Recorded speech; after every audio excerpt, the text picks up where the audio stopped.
السلام عليكم ورحمة الله وبركاته. الفجر الاستثمار الدجني. احنا دلوقتي ان شاء الله بنصنع كمية من بطاريات الفراخ اللي هي متر في 50 اهو. دي بطارية كده اهو، بطارية متر في 50. تمام، بنصنع منها كمية. طبعا احنا اه لو انتوا حابين نشرح بالتفصيل خطوات تصنيع البطارية دي من الالف للياء، اكتبوا لنا في التعليقات، واحنا ان شاء الله هنصور فيديو.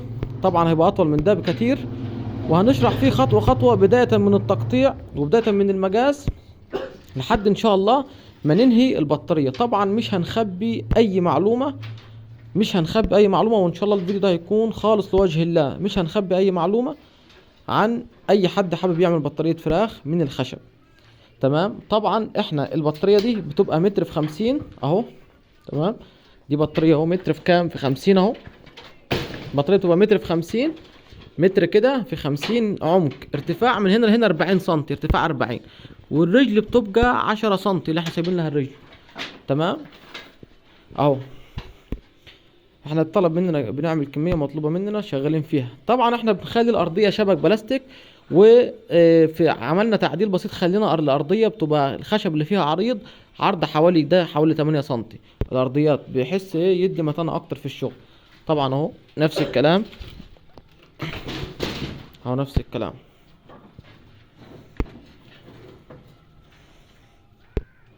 احنا دلوقتي هنقطع عينة بس بسيطة بالمنشار للخشب اللي هو الجفل بتاع السلك اللي احنا بنقفل بالسلك. طبعا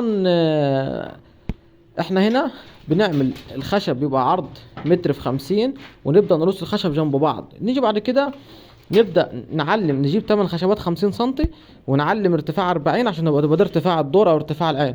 وبعد كده بنركب السلك بتاع الجوانب، وبنركب الخشب اللي هو القوايم بتاع البطارية نفسها. نيجي بعد كده الوش اللي من قدام بندي حتتين سلك من هنا، وندي خشبتين قفل السلك. وبعد كده هنقلب البطارية زي كده، ونبدأ بقى ندبس السلك هنا. السلك ده هيتدبس هنا اهو، ويتدبس هنا، ويتدبس هنا، وهكذا. هنبدأ ندبس السلاك دي تدبيس في كل حتة، بحيث السلك يبقى مقفل على الخشب وملموم على الخشب. طبعا ناخد بالنا الباشمهندس محمد معانا اهو. طبعا احنا بنحاول نخلي الخشبية دي تغطي السلك اللي هو ده، عشان العميل وهو بيفتح الباب ما يتعورش في السلك. تمام، بنركب واحدة من هنا وواحدة من هنا.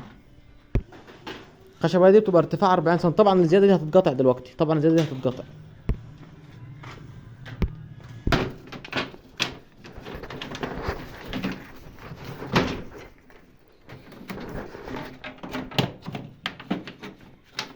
احنا هنا بنسوي الخشب اللي احنا هيتقطع 40 سم. دي عينة بسيطة بس. تمام، ونبدأ نسوي الخشب.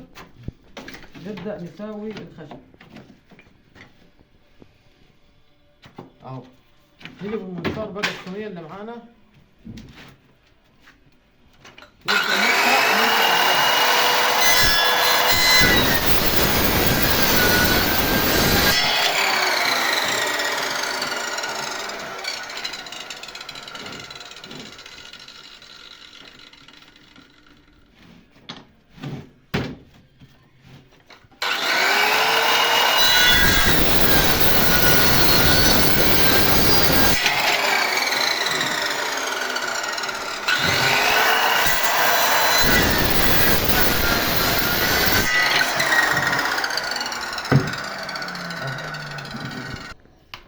بندبس السلك كده،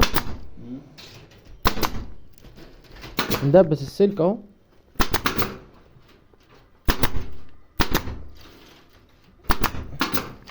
اهو شايفين بندبس السلك ازاي اهو. كذلك الامر هنا، اي سلك رافع زي كده لازم ياخد دبوس واكتر كمان.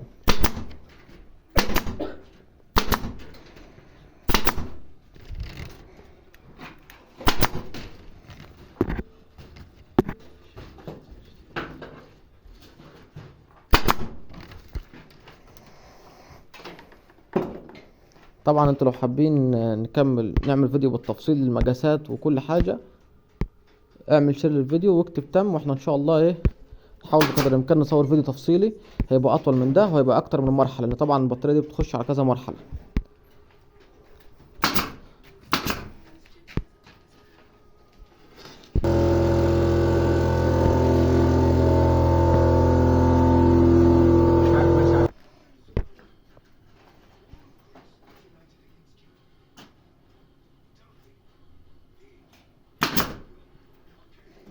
فجر السمار الدجاني.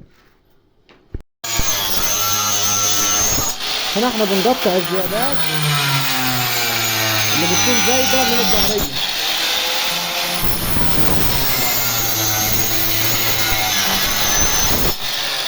طبعا انا افضل نقطع بالصينية، لكن ايه محمد راجل حابب ايه يقطع بالصاروخ.